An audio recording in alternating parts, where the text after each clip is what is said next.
طالبانو د موقت حکومت په اړه تازه سو ویلې څنګه یې د ځان سپیناوی وکړ تازه له کوم تلویزیون سره په کومو خبرو باندې مرکه وکړله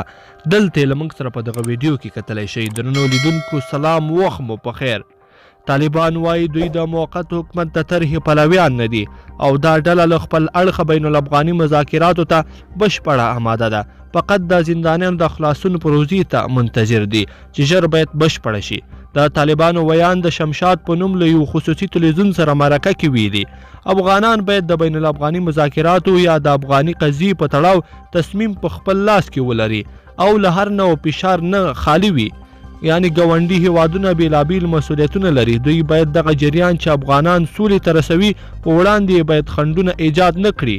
مجاهد هغه اوازې هم رد کړي چې د دوحې په مذاکراتي ټیم کې تغییر او تبدیل راغلی دی او زیاته یې کړه کله چې د بندیانو قضیه حل شي نو د مذاکراتو ځای به وټاکل شي یعنی د ناستې ځای مهم نه دی د خبرو پیلودل مهم دي موږ له کابل سره د حکومت تر عنوان لاندې خبرې نه کوو د جهاتونو په حیث مذاکرات ورسره کوو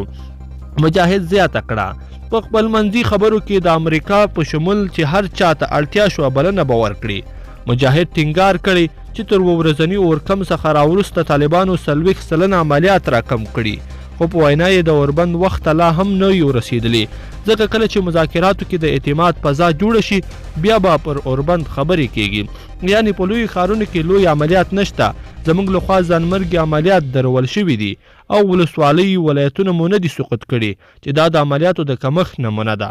ذبیح الله مجاهد همدا راز ویلي